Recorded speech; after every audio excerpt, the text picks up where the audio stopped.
May mga pagkakataong excited tayo sa isang bagong plano, business idea, fitness goal o project. At natural, gusto natin itong ibahagi sa iba. Pero napansin mo ba na kapag nasabi mo na ito, ay tila ito'y nadjijinx o nauudlot? Ano nga ba ang dahilan?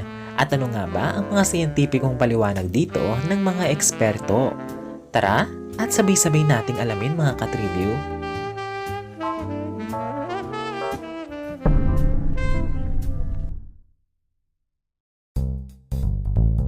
Ayon sa mga eksperto, ang pagkaudlot ng plano ng isang tao ay hindi lamang pamahiin o pakiramdam. May siyentipikong paliwanag kung bakit mas mainam na minsan tahimik na lang muna tayo sa ating mga plano. Una, dito pumapasok ang the social reality effect.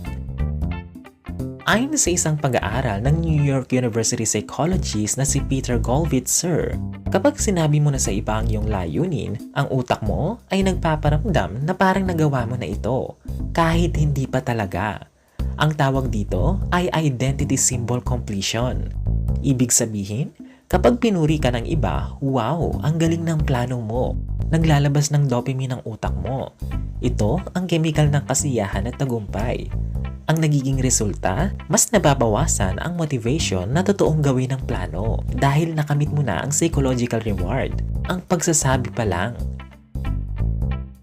Kaya sabi ng mga psychologist, don't announce your goals, let your success announce itself. Pangalawa, sa pananaw naman ng neuroscience. Ang utak ay madaling malinlang ayon sa mga neuroscientists. Ang utak ng tao ay hindi palaging nakikilala ang kaibahan ng imagination at action.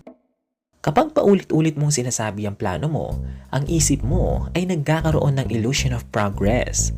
Pakiramdam mo ay gumagalaw ka na kahit wala ka pang nasisimulan. Halimbawa, sinabi mong mag-open ka ng online business.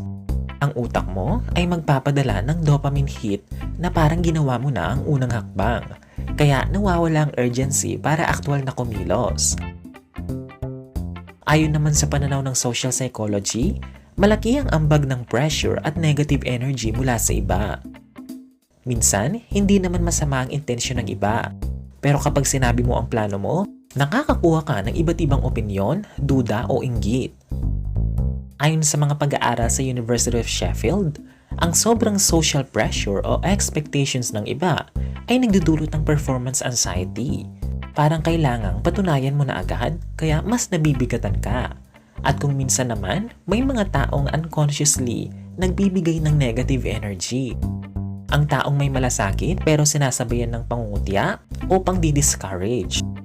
Sa spiritual perspective, sinasabing ito ay energy interference na nakakaapekto sa focus mo.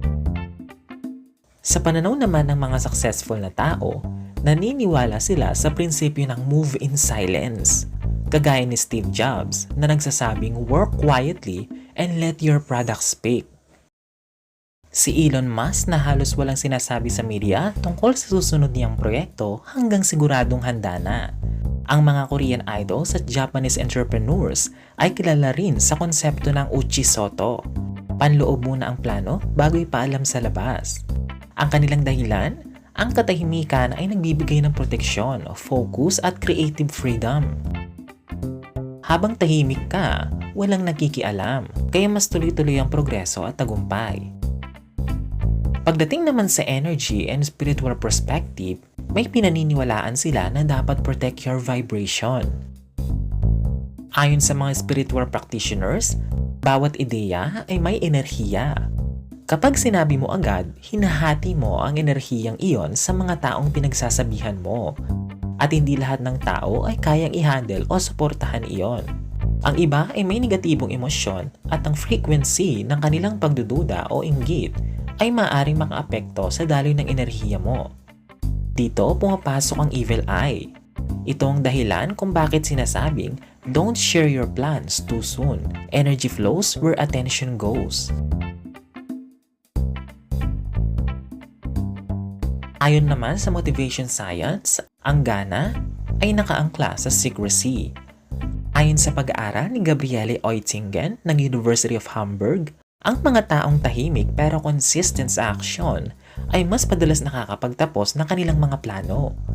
Ang sikreto, ang utak ay mas motivated sa private accountability kaysa public validation.